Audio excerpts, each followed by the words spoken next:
Ben oui, je l'ai acheté pour Cassidy. Mais finalement, ça a été acheté un elle-même. Ils veulent pas le reprendre à la pharmacie, puis moi, ben, je me suis fait poser un stérilet juste avant Noël. Pour Cassidy? De quoi? Ben, les tests de grossesse, c'est pour Cassidy? Ben oui. Puis, tu le croiras pas, mais il était positif. Ta fille est enceinte? Ben oui, je vais être grand-mère, peux-tu croire ça?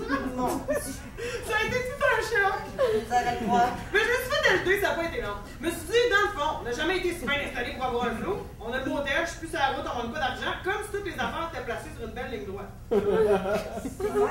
Lequel? Ben, je veux dire, le père de l'enfant. Oh, un petit gars, ben fin, tout. Ben, c'est par la capote, mais qu'est-ce que tu veux?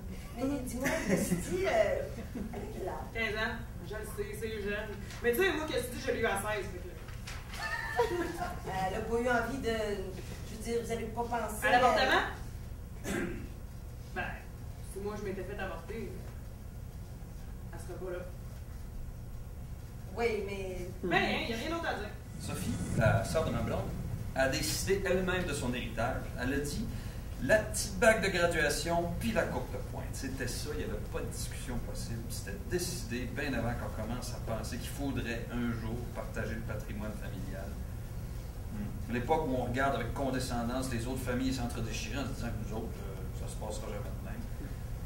L'époque où on pense être au-dessus de ça, les chicanes, les manigances, les mesquineries, où on se dit détacher des biens matériels.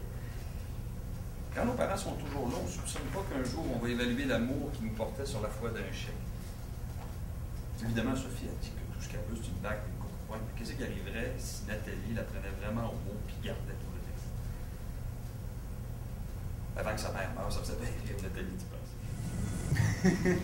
Tu sais, c'est pas la fin du monde. Non, c'est pas la fin du monde, mais si tu ne m'avais pas téléphoné, j'aurais jamais Je su. parle de toi, je veux dire, le fait que tu ne sois pas faite.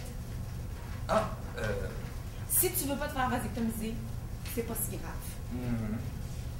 C'est pas si banal que ça. Moi, je connais au moins 2 gars qui ont été obligés de se faire dévasectomiser. Pour toutes sortes de raisons, là, parce que finalement, ils voulaient un autre enfant, parce que leur blonde était morte, parce que si, parce que ça. Je sais qu'on veut pas penser à des affaires de même, mais qu'est-ce que tu veux?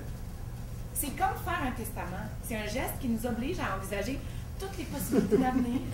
Moi, je comprends que c'est pas trippant. Bon, c'est sûr qu'une vasectomie, c'est réversible. Il paraît que c'est vraiment pas drôle. Couper, ça a l'air que c'est rien, c'est une pinotte. Mais rabouter, ça, il paraît que ça, le martyr. C'est sûr que je parle un peu à travers mon chapeau, je connais pas ça, là, mais. En tout cas, tout ça pour dire que je te comprends, puis je te juge pas.